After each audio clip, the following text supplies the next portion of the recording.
Stéphane, on a la veille de la Pau, le petit état des lieux sur le groupe.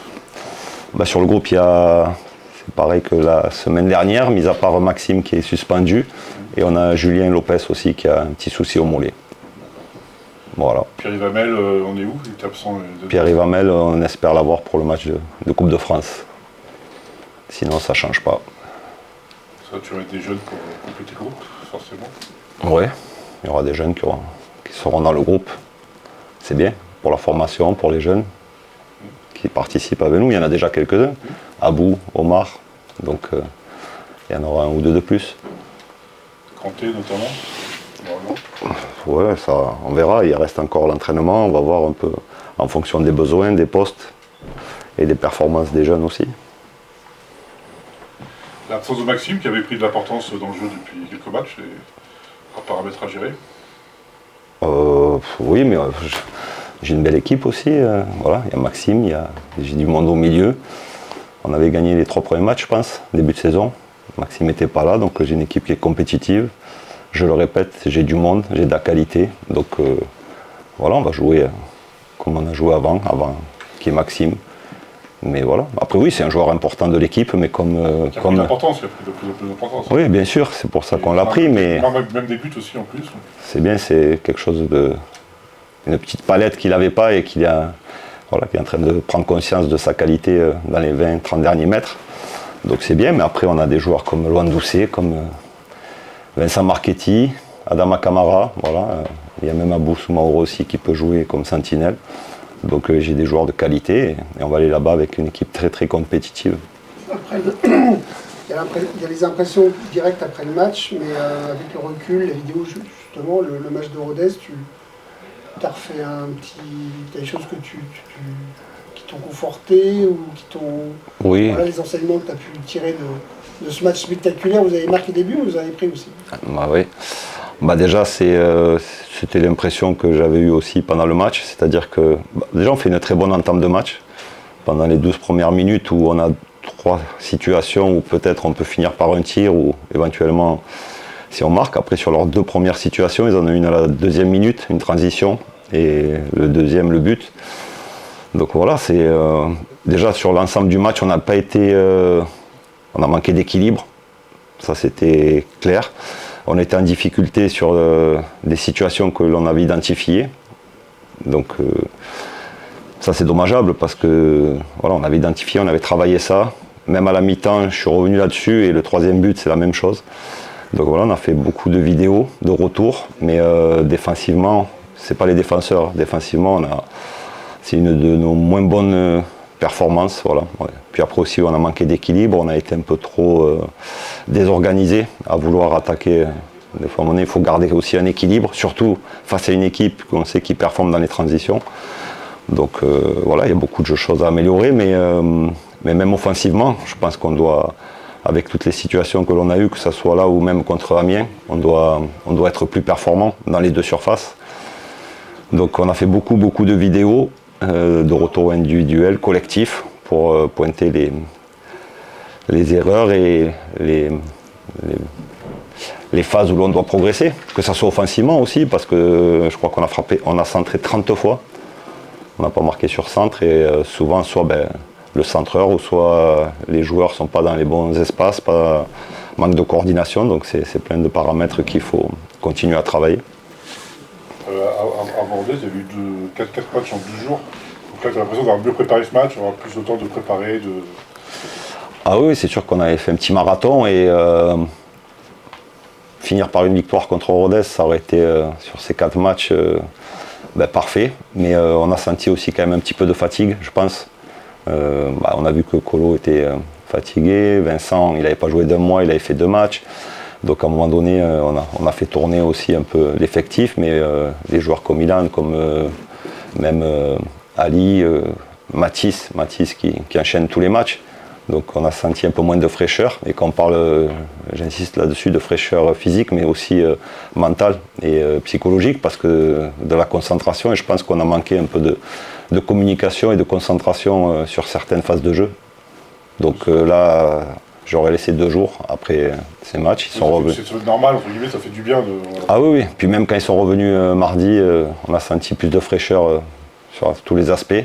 Donc voilà, on a bien travaillé, on a fait une bonne semaine et on va aller à Pau avec l'idée d'être plus performant défensivement et offensivement et après de ramener des points. C'est pas une surprise, mais il a l'air de confirmer de plus en plus. Là, je vais parler d'Obed. Ouais. On va faire un focus. Amiens, alors le match de Rodez, j'ai pas tout vu, mais je pense qu'il est, je sais pas s'il est décisif ou. Mais Obed, c'est quelqu'un sur lequel, voilà, il y a une vraie plus-value en ce moment. Il est décisif. Ah oui, depuis le début de saison, il a été très très performant. Il a été décisif dans la quasi-totalité des matchs. Sur le match de Rodez, je pense que on était exigeant parce qu'il faut être exigeant par rapport à ses qualités et son niveau. Il peut peut-être sur 2-3 situations être un peu plus décisif, mais sur l'ensemble du début de saison et même l'an dernier, c'est quelqu'un qui progresse de jour en jour, qui gagne en maturité et ça fait 1 an je crois qu'il est titulaire en Ligue 2 après de nombreuses années passées au club et aujourd'hui il a bien géré sa sélection avec l'équipe de France parce que tout est allé très vite pour lui. Et c'est quelqu'un qui continue à travailler, à vouloir progresser. Et c'est vrai que depuis ce début de saison, il est quand même important dans nos résultats aussi. En septembre l'année dernière, quand tu décides de le titulariser, qu'est-ce qui a fait, voilà, pour un entraîneur à un moment donné, il y a cette décision, là, cette bascule, on se dit bon bah voilà, c'est son moment, c'est maintenant. Qu'est-ce qui, bon, j'imagine qu'avec Mika, vous avez. Oui, après il y a des non, il y a l'entraînement tous les jours où on observe les joueurs, mais aussi au niveau des gardiens par rapport au projet de jeu que je voulais mettre en place, avec un gardien qui doit être capable de jouer au pied, qui est un joueur de déséquilibre comme j'appelle. Et je sentais malgré son jeune âge et aussi où il n'avait pas trop joué, qu'à l'entraînement il dégageait beaucoup de maturité, beaucoup d'assurance. Donc à un moment donné, les résultats n'étaient pas très bons. Et c'est vrai que par rapport à ce que je voulais mettre en place, peut-être que le gardien qui était là avant ne répondait pas à tous ces critères, donc j'ai fait le choix et c'est surtout ce que je voyais à l'entraînement qui m'a conforté de prendre cette décision. Et puis après on connaît la suite. Voilà, Vous dirais que c'était un risque pour toi et pour lui de le lancer comme ça sur... Oui, mais à un moment donné, il faut prendre des décisions et j'ai parlé avec lui avant aussi. Je ne l'ai pas jeté comme ça dans le grand bain et quand je lui ai demandé, il m'a dit je suis prêt. Voilà, et dans sa réponse, j'ai senti que voilà, beaucoup d'assurance, de détermination. Donc je ne l'ai pas jeté du jour au lendemain sans parler avec lui. Voilà, il y a l'entraînement, comme je disais, on a travaillé, il n'est pas arrivé là et vas-y, joue. Il connaissait les principes et c'est surtout ce que je disais, il a dégagé par rapport à son inexpérience et son jeune âge, beaucoup de maturité dans ses propos et ça m'a conforté. Et on voit qu'aujourd'hui, le choix était juste, on n'a pas tout le temps, on se trompe de temps en temps, mais je suis très content pour lui parce qu'il mérite, ça faisait longtemps qu'il était au club, il n'avait pas eu la chance d'évoluer, que ce soit en Coupe de France ou quoi, et aujourd'hui, j'espère que c'est le début d'une longue carrière. Jérémy Janot, que j'ai eu au téléphone, me disait qu'il fait partie de ces gardiens qui agissent, qui ne subissent pas. Enfin, en fait, ces matchs. C'est peut-être aussi en rapport avec le projet de jeu. Je veux une équipe active, proactive, pas une équipe qui réagit. Donc peut-être que là-dedans aussi, voilà, il sait qu'il a c'est pas, rien s'est fait pour arrêter, mais il a un rôle important aussi. Il doit être concentré pendant 95 minutes, que ce soit dans la gestion, on essaie de jouer haut, dans la gestion de la profondeur, que ce soit aussi dans la construction du jeu. Il a un rôle très important. Donc je pense que c'est pour ça aussi que c'est un gardien qui est actif et qui est tout le temps dans... Parce qu'il sait qu'il doit être sollicité et concentré pendant 95 minutes. Je suppose qu'il n'est pas très bien en ce moment. Oui, ils sont sur 3 défaites, mais ils ont quand même gagné chez eux Lorient, ils ont gagné à Guingamp, donc c'est vrai si on regarde les derniers résultats, mais on sait que quand une équipe vient de perdre 3 fois d'affilée, c'est pas le meilleur moment peut-être pour aller là-bas. Donc on s'attend à un match difficile, compliqué, mais comme tous les matchs de Ligue 2, il y a de la qualité. Pareil, je crois qu'ils ont marqué 53% de leurs buts sur transition ou attaque rapide.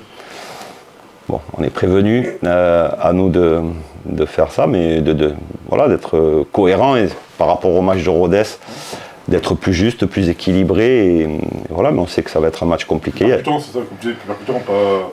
Oui, plus percutant, quoi, percutant, c'est peut-être Non, pas le mot, pas mais trop. un peu plus spontané, surtout offensivement. Voilà, c'est quelque chose que je répète depuis quelques semaines, mais aussi plus concentré et garder un équilibre. Voilà, parce qu'à un moment donné, on sait que nous, on est en danger souvent quand on a le ballon. On a beaucoup le ballon, on a un jeu de possession, et on sait qu'à la perte du ballon, souvent, on est en difficulté, et c'est là où il faudrait être un peu plus équilibré. Les équipes vous attendent maintenant, quoi, vous connaissent et vous attendent. Ouais. Ça, C'est vrai qu'on fait les vidéos des adversaires, souvent contre nous c'est différent de ce que l'on a vu par rapport au match précédent, mais à nous de nous adapter. Et aujourd'hui, moi, ce que j'aime, après, on va pas le match de Rodez, mais j'ai une équipe qui est capable de s'adapter en fonction de ce que propose l'adversaire. Et voilà, les joueurs aussi sont partie prenante du projet, ils doivent être en capacité d'analyser les situations qui s'offrent à eux en fonction de ce que propose l'adversaire, et je trouve que là-dessus on progresse.